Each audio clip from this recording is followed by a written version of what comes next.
Gatot berupa kimia sebenarnya, tapi sebenarnya pakai pur juga tidak akan langsung ketahuan efeknya kan? Enggak, jangka panjang. Semua itu jangka panjang. Terus gini, saya kalau lihat gigo badannya berisi itu bukan hanya dari pesatnya pertumbuhan atau dari besarnya postur badan, tapi dari tingkat kekerasan. Jadi gampangannya orang badannya besar tapi isinya lemak sama orang badannya besar isinya otot bagaimana? Oh, oke. Maksudnya pada saat dipegang ya? Iya, jadi apa ginjal lunak atau keras itu kelihatan. Terus kedua kualitas facesnya. 3 optimalan warna. Warna optimal itu bukan menaikkan warna loh. Ya. Saya sudah coba berbagai macam bahan, itu tidak ada yang namanya istilahnya naikkan warna gitu, tapi semakin mengoptimalkan itu yang ada. Terus kalau misalnya waktu Gatot kan 3 sampai 6 jam dikasih puasa. Kayak puasanya 3 sampai 6 jam kan.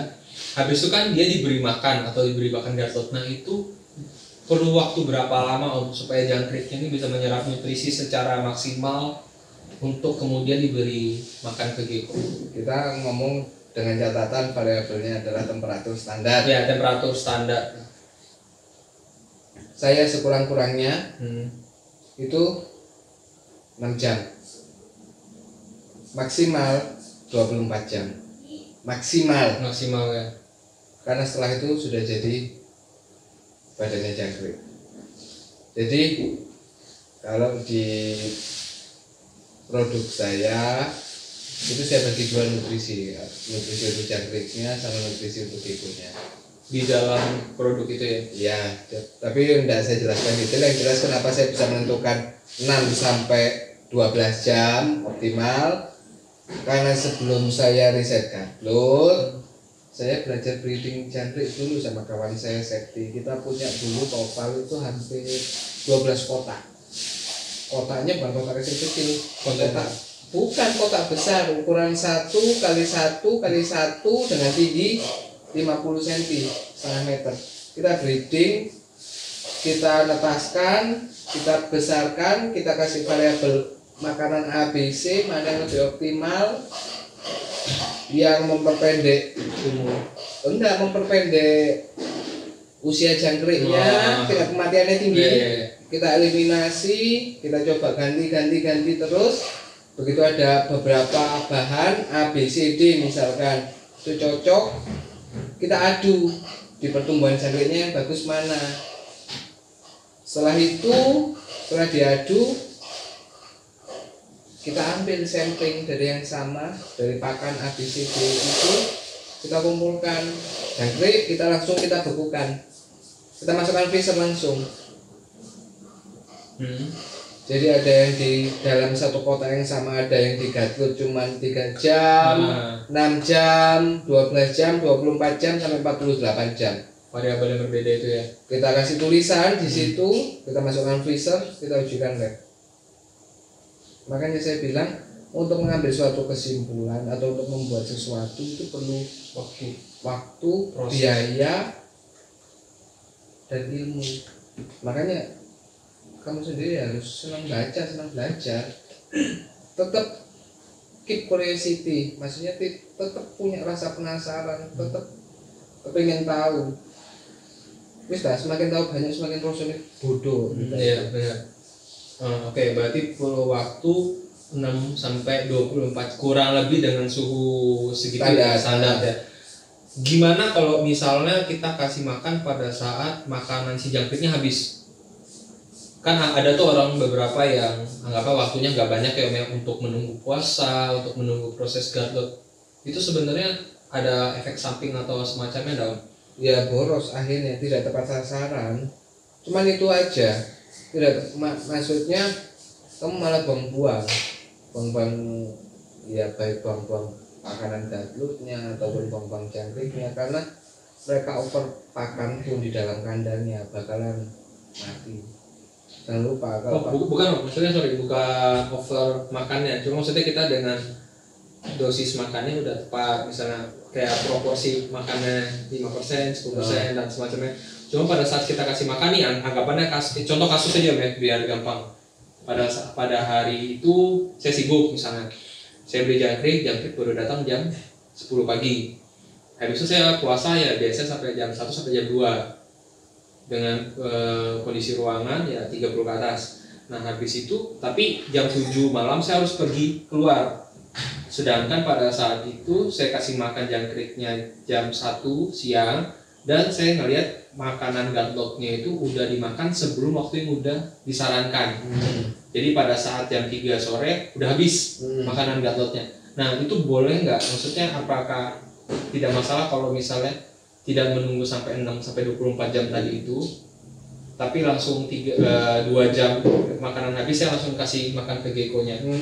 No problem, tapi tidak bakal optimal. Tidak bakal optimal ya. Nah, cuman itu aja.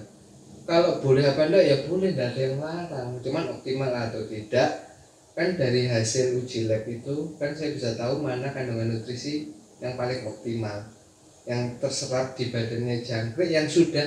Jadi seringkali banyak paradigma yang salah mengenai proses gut loading. Cepat-cepat sebelum bahan gut loadnya itu dicerna jangkriknya, cepat-cepat kasihkan makan ke gecko. Bukan. Namanya proses gut loading itu perlu memecah nutrisi kompleks menjadi nutrisi sederhana sehingga mudah diserap oleh geckonya. Makanya itu kita cari keseimbangan nutrisi di situ yang susah. Dan yang patut diingat, gecko itu laktose intoleran. Banyak orang memberikan gut load susu-susuan. Bukan hanya reptil ya, bangsa burung pun sebenarnya laktose intoleran. Kamu pernah ngasih anjingmu susu sapi, susu manusia seperti itu? Susu beruang bir brand. Bagaimana? Itu karena terpaksa om sebenarnya, karena pada saat itu dia kondisinya lemes, nggak mau makan, muntah terus. Jadi akhirnya tanya ke teman yang kebetulan ngerti, terus dibilang untuk memberikan dia energi dikasih kuning telur sama susu bir brand itu, dikocok dikasih. Tapi itu pun bukan jadi makanan utama ya om, cuma buat penyelamat aja. Terus katanya kalau ada madu, cuma pada saat itu nggak ada madu, adanya itu di rumah dipakainya itu. Jadi setahu saya masih kotoran basah. Ya, dan bau. Karena gampangannya gini, kita aja manusia kan karena kita dari kecil tidak terbiasa minum susu macam orang-orang barat ya. Kan kecenderungannya kita laktose intoleran juga. Coba oh iya benar, setuju. Minum susu cukup segelas saja lah. Ada beberapa orang yang langsung aduh mules. Iya, nah, contohnya saya. Kecuali susu kambing. Kalau susu kambing itu jauh lebih bagus. Iya, bahkan di hewan pun ini nyimpang dikit ya om ya. Bahkan di hewan anjing pun pada saat baby itu lebih bagus dikasih susu kambing. Harganya lebih mahal, makanya itu saya tahu. Betul. Jadi karena nutrisinya itu sederhana, tapi kompleksitasnya setara dengan ASI. Setara, bukan sama ya, setara, hampir mendekati. Makanya itu kan seringkali pada proses gut loading itu perlunya dicerna dulu sama serangganya, baru dimakan sama geckonya. Tujuannya untuk memberikan apa sih? Asupan tambahan aja. Kalau jangkrik kosongan aja ya enggak apa-apa, no problem. Tapi kalau kamu mau memberikan ekstra nutrisi dengan proses gut loading. Terus tapi kan ada orang yang beberapa bilang, ya itu setuju kayak orang bilang yang udahlah nggak perlu gatot lah, ngapain repot gitu kan, udah awal datang kasih makanan kita sama aja. Kan ada beberapa yang kayak gitu kan om, karena kan ya gitulah, ada orang yang bilang jangkrik itu walaupun nggak digatot dia udah mengandung nutrisi. Tapi kan ya tuh bahan makan yang dia makan itu kita nggak tahu, sebenarnya lebih ke arah situ ya om ya. Kita kosongkan dan kita refill lagi. Betul, dengan goodness. Ya, dengan goodness. Nah terus setelah dikasih makan nih, maksudnya jangkrik udah datang, dipuasain, dieliminasi, setelah dipuasain dibersihkan, dimasukin jangkriknya doang, maksudnya dengan kondisi yang terbaik, di gut load. Habis itu selama 6 sampai 1 hari itu tadi, saya rata-rata 6 sampai 12 jam. Kurang lebih lah ya, kurang lebih lah. Nah habis itu kasih makan ke gekonya nih.